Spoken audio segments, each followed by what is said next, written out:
Hi, everybody. Welcome.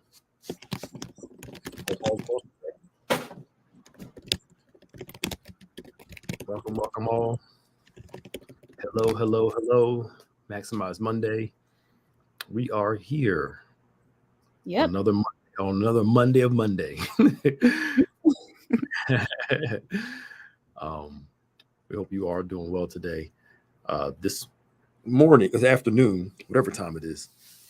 I'm just glad that you are all here today, and we appreciate you for joining us this afternoon as we continue to discuss these pertinent topics as we try to maximize our days and, you know, give you that little jolt, that little coffee for your Monday, you Yep. That's exactly what this is. know, you know, just to kind of get you going. Coffee's it, it can do a wonder for you. I know you don't like coffee, but No, I'm not much of a coffee drinker, and I used to not like hot chocolate, mhm, but I started getting the vanilla frappuccino hot chocolate mix mhm. at Wawa, and I'm like, oh, that's not too bad. So That's because it's pure sugar. That's why. maybe so, but maybe I need to give coffee another try too. Pure sugar. You know, when you have childlike taste buds, Oh boy. everything requires sugar in it. What's up, Kife? Um, hey everybody, Bubba's Juice. How you doing? It's Please, April. I know it's April. Hey April, and hey Dana. Uh, please do us a favor and share if you can. Um, God's been good to you. Shout it out in the comment section. Encourage somebody. Welcome, welcome everybody. Welcome one and all to Maximize Monday. What's up, Kareem? How you doing? Hi, Keisha. Come on in, y'all. Started. I need to get off a little early. Yeah, candy corn taste buds. That's exact candy corn taste buds. And Exact and look, I just finished a bag not too long ago. childlike taste buds. 'Tis the season. You're eating crayons. you know, get some good coffee in you. Yeah. But hey, Helene, how you doing? Hey, I thought that daylight savings time rule passed. And I just found out that it didn't pass. we mean. Just- they voted on to stop daylight savings time, Uh-huh. and I thought they passed it, but they didn't. They didn't? No, because it was going to be they were going to stop it like where it is now, where so it's pretty light later, but Yeah. now in November we're going back an hour, March Oh, forward an hour, and then next November back an hour. So we're back on this thing. I don't know well, why I'm they, confused because I heard that it passed, and then I heard that it passed for only certain states. only two states have it, Okay. um, Arizona and Hawaii, but they were trying to push it nationally, but then somewhere along the line it just didn't do it. Because I'm like, y'all just let it just be. We're not in the agricultural society anymore. We don't even need it Mm-hmm. anymore. What's the point? It's Mm-hmm. worthless unless energy people want to keep making more money, so they'll push the hour so it's darker during the winter because you got to have all your lights on more and That everything's makes down. sense. Yeah. They don't care about us. Everything's down to money. Yeah. Uh, anyway, yeah, all that. Yeah. You only live once. You might as well enjoy it. Yeah, you might as well enjoy it, but you also might as well try to live it the I knew best you way. were gonna say that. Hey, come on. Help you live a little longer too and a little more quality. Everything in moderation. Moderation's fine. I'm not saying you can't cheat, but a whole bag. I didn't say when I had the whole bag. How long? Geez, How long did it take you to go through the whole bag? like a month and a half. Really? Oh, that's actually not that bad. You ate a Yeah. little bit here, a little bit No, there. I didn't say how many bags I've had because they started selling candy corn like back in July. How many bags did you go through in a month? Probably about one. How big was that What? bag? How big was that bag? It's just a standard bag. That ain't no bag on standard bag. That thing looks huge. It's the only bag that they have. So There are other bags. Don't give me that. there's still some crumbs in here. I'll save them for later. You almost made me cuss on this live. Don't. Anyway, Maybe about a month each bag. hello everybody, and welcome Maximize Monday. Um, so we've been talking about the topic of worship, and we were talking about how worship is service, worship is, um, you know, how we live.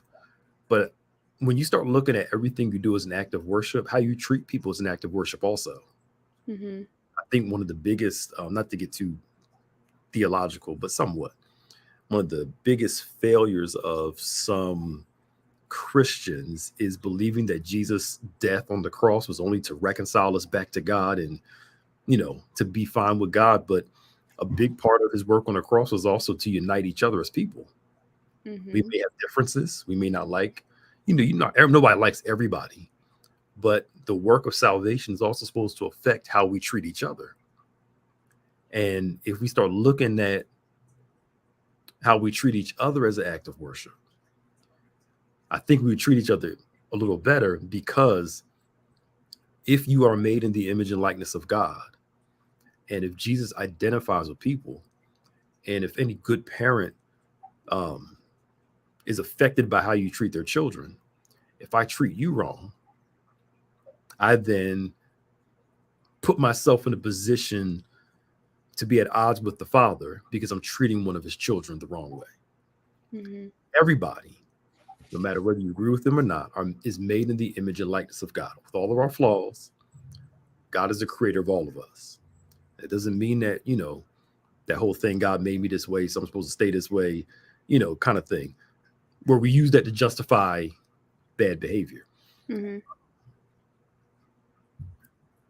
But back to what I was saying is that if I see the image of God in you and I have the love of God, it'll allow me to treat you right. And that can be an act of worship, because Yeah. if obedience is worship, and if the scriptures talk about how we treat each other, my obedience to the scriptures, to God, as relates to my treatment of people, then is act of worship. So I can't effectively worship God while treating you bad. Mm-hmm. Can effectively, sincerely worship God, love God, and hate you at the same time. So something's wrong with that. Again, not saying everybody's going to like everybody, but we can't have hate, resentment, and all those things. Mm-hmm. But all I'm saying is that our love and our appreciation, our ability to honor God, should dictate how we treat each other. Mm-hmm. And if we keep that perspective, it makes it a little easier to love your enemies. Yeah. I didn't say it was going to be easy, a little more easier to love your enemies, because again, I'm not doing it necessarily for the person as much as I am doing it for the glory of God and being aligned with him. Because again, God, he looks at our response to how people treat us, and he holds us accountable for that, not for how people treat us. I'm not held accountable for how somebody treats me, or vice versa. I'm held accountable. We're all held accountable for our response to treatment. Mm-hmm.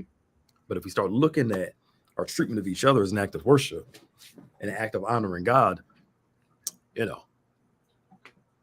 is. It's helps. my mom always says, because I have a brother who's he's 5 years younger than I am. So we say this, we're like best friends. And every now and then my mom will, say like how we treat each other, how, is like one of the highest forms of compliments to her. Mhm. Because it shows, all of her hard work as our parent Mhm. paid off. So for me, it's the same concept, like how we treat each other, on a human level, says so much about how we honor God, Mhm. because we see, like you said, that he is in all of us, and we might not all get along, but just having that basic understanding and being able to have grace towards each other, you know, shows a lot about the relationship that we have with him as well. Yeah, and finding that commonality. Mhm. I what is that thing, that quote that Bishop Tutt said about Abraham Lincoln? I don't like that person. I need to get to know him. Mhm. There's something good in everybody, and not saying we ignore the bad. We acknowledge the bad, but we also find the good, which will allow us to I hate to use the word tolerate, but Mhm. some people it feels like that, but it allows us to interact with that person, get Yeah. along with the individual on some common ground. Hmm. Don't get me wrong. There are some people you need to maintain a healthy distance from. Of course. The scripture says, as much as lies in you, live at peace with everybody. And Hmm. that means some folk you got to keep at a distance to be at peace. Nothing wrong with that at all. But if you have to interact with them, Yeah. your love and your honor, your finding common ground will allow you to interact with that person for X amount of time. Hmm. Trying to be nice in the way I'm saying it. No, I get it. Trust me. Of all you do, I get it. But I think too, like, perspective is everything, and being able to put yourself into someone's shoes, or to um open yourself to understanding things, goes a long way. Another example, I was talking with someone about an Eagles player. I think Mm. is it AJ Brown? AJ Brown, yeah. I think so. And so they're going on and on about how they don't like him. But I'm like, did you know that he wears pink shoes so his daughter recognizes who he is? Mm. And then ever since then, she's like, oh, that's so sweet. I like him now, and all that, like, mushy stuff. I'm like, that's all it took for you to have a But does she different know him though? perspective. No, and that's the point. Like, we're so easy to cast judgment based on how we perceive someone is. But when we're able to see something like that and identify with it because you have a child and you love them, like, it changed her perspective. So it made me think, like, how often do we do that, where we look at someone and make those quick accusations or perceived notions, not really knowing who they are? That's a filter. Yeah. No, that's a filter. It's an assumption. He said yesterday that our filters, we group people because of our filters. Mm-hmm. And we automatically prejudge somebody without getting to know them. Never had a conversation with the individual, never. I mean, don't get me wrong. There are some people based off how they present themselves. You would Mm-hmm. never get along with that person. But guess what? You don't have to worry about that because you're probably never going to. Right. Like, come on. Mm-hmm. What's up, Darrell? How you doing, man? I'm reading through a Star Wars book. It's Thrawn. I know you don't know who he is, but it's called Thrawn Star Wars Story. It's one of the major characters in Star Wars book series in some of the TV shows. And this thing blew my mind. Something so simple. It says when a mind is too deficient in understanding, the resulting gap is often filled with resentment. Mm-hmm. I'm going to say that again. When a mind is too deficient in understanding, the resulting gap is often filled with resentment. Mm-hmm. When you said that brought that quote up. You said her lack of understanding caused her to have an issue with him. Mm-hmm. And that gap was filled with resentment. Mm-hmm. But then all of a sudden, when some understanding came in, the resentment was gone. And how many times have we allowed our assumptions to lead to anger? Mm-hmm. And you're mad about something based off an assumption because the only way you have to fill that gap with something. Yeah. It's resentment rather than seeking understanding. Rather than trying to get to know this, we just run along with, something else. I'll use a scripture example in Joshua when the Reubenites and half tribe of Manasseh, another one, their property was on the other side of the Jordan. Moses said, you don't have to go into the promised land, just help us fight. You can go back to yours, right? Mm-hmm. And while they were on their way back to the other side of Jordan so they can occupy their territory, they built an altar. And the word got back to the Israelites, the rest of the tribes in the promised land, like, yo, they built altar, and they're like upset. Like they went back to idol worship already. And they're like, we're going to kill them. We don't want God to judge us again.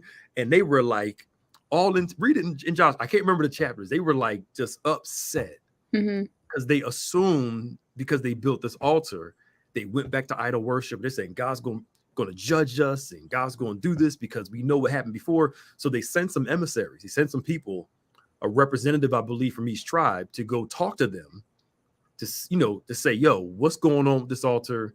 Because if you went to idol worship, we about to come back over here and we love y'all, but y'all gonna die because we don't want God to judge us. Mm-hmm. They were upset. So they send emissaries there, they go, they talk, and then the other tribe, Reuben and Manasseh and all them saying, look, we just built an altar to God so our children will remember, X, Y, and Z. We're not going to idol worship. Right. And after they get done talking, they're like, okay, we're fine. We don't have to come down here and wreck shop. Y'all not doing this. But what it showed me a few things. Again, assumption and anger go together because they were hot when they saw it because they assumed one thing, but they had enough sense to go and talk to them to figure out what it was before they went and did damage. Yep. And then once that understanding was filled, the resentment, the anger and stuff, they at least sought understanding first. Right. But again, it showed me how a lot of us go from assumption to anger and just response. And then when we realize we're wrong, oh, my bad, I shouldn't have went off on you, but didn't seek enough sense to let's talk through this and see what's real before we respond. Yeah. Go ahead. Now I know you guys go. That's the missing link, I feel like, in a lot of problems we have these days. And I get in trouble with my friends because both my parents are counselors and we've been talking my entire life about things. So naturally, when I am in moments of confrontation or whatever, I'm like, okay, let's talk about it, share each other's perspectives, our concerns, our, upsetness, and let's work through it. And people aren't always receptive to that because it's a one-sided thing, if that makes sense. It's hard to think outside the box, for lack of better words, to see how, okay, there are two sides to the story. So we can work with that and then move on. Yeah. For good or for better or bad. Is it? That's it. You're about to say something profound. So. No, go ahead, keep going. No, I mean that's the gist of it. We don't talk these days. People, get outside of cars and kill people for something so basic that could have been handled with just a conversation. Yeah. Some people don't want a conversation. They just want to be heard. Mm-hmm. It's not about finding common ground. It's just hear me out. I'm right. Not let's come to let's hear both sides objectively so we can come to a conclusion. And all of us have been guilty of this at least once in our lives. You got mad about something, then you start talking to somebody and you realize, oh, it's not that. Or got mad about something and then responded. Like I said, you said something, did something, and had to retract it and ask for an apology because that's even worse. you didn't actually, and the person's like, what are you talking about? Yeah. This really happened. You're like, oh, my bad. And it's like, it's the ability to, I know how to talk today. It's the ability. I didn't hear it. You would have been okay. The ability to slow down and work through these things. And I think that's why the scripture talks about slow to anger. Yeah. Slow to anger. Slow to talking. Quick to hear. Slow to anger. Slow to speaking. Something happens. One of the best things you can do, sit yourself down. Think through. Am I being too sensitive? Or was this a legit injury? Because there are times where, if we're honest, it's not what the person did or said. We were just a little extra sensitive in certain moments. And when you look at it, it's like it's really not that deep. They really didn't mean it like that or say, I filtered it that way. It's like talking to somebody and you think I'm stupid. And you're like, no. Right. They're filtering that. And you have to know your offenses that lie within you, which you then interpret everything through that offense. And after you get them thinking, working your way through, you realize that you wasn't being sensitive, you work it out with the person. Or if you were being sensitive, you deal with it, that kind of thing. But all of us have been there before. But again, do we want to be heard or do we want to have a conversation? Yeah. Do I want to fill that gap with understanding or want to live in resentment? Yeah. And it's a hard position to be in, and I'm only saying this because I was in it yesterday. Mhm. Like, you want to address things because you are in your feelings, and they're not going to talk to me like that, or all that stuff is natural. But I think being able to sit in it and, like you said, is it a me issue, or is this really person really trying to be offensive to me? Mhm. Or even is it, that's their way of joking? Because I think we can see things differently than what the person intends. Yeah. So being able to sit with that instead of just acting can really make a difference, because acting can make things a lot bigger than what it's meant to be. Mhm. I mean, you know, somebody threw some shade at you. You had to We'll talk later. slow yourself down. I had to slow my roll because she was ready. I mean, but I think there are some things. The more you mature, Yeah. that process becomes a little quicker sometimes, Mhm. where it doesn't take as long. Not saying it doesn't take. Sometimes it can, but sometimes you can in the moment. Like I was talking to my mom yesterday, and somebody, grabbed me. Can I talk to you? I'm like, Mhm. you see me Mhm. talking to my mother. It could have Yeah. been like a flare up in that moment, like, but quicker in the moment, slow down, hold on Mhm. real quick. I'll be right there with you. You see, I'm talking, 'cause my mom, my aunt was there, and I'm like, Yeah. Yes. no, I feel like people can see, now's not the time. right? Like, of all people, there's some people Right. going to priority conversations with. And you're just gonna have to wait until I'm done Mhm. talking. Mom, Bishop, if you just Mhm. wife, you gotta wait. Sure, of course. But in that moment, you learn to process it quick and respond. Has it respond rather than react? Mhm. You know, and think about the long term. And that's why a lot of people that you see are very mature. With the angrier they are, the lower their tone gets. Mm. The ones that are like this, those are those are the ones that don't have your maturity that it settled. Mhm. It's like the one that when a fight gets ready to break out, yo, I'm about to, when they doing all that stuff, they're Yeah. one that can't fight. The one that can fight you, the calmest one, like, Those are the scary ones. Yeah. mm-hmm, mm-hmm, Keep talking. keep talking. And they just real quiet, real calm, just looking at you. Try it. You know, Mhm. those are the ones you got to worry about, Yeah. not the brash ones. But anyway, I gotta go. I gotta pick up some food so for the That's kids. important. Yeah. Anyway, we were talking about worship. So how you treat people is an act of worship. And remember that quote. I'm gonna put it in the comment section while you do our weekly announcements. Yes. So coming up this week, of course, we have Embrace class tonight at 7 p.m. That is online as well as in person.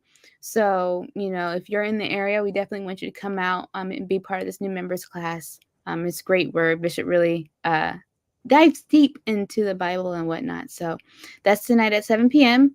On Yeah. Tuesday, we have the Link Couples Ministry with Pastor Nick and company, maybe.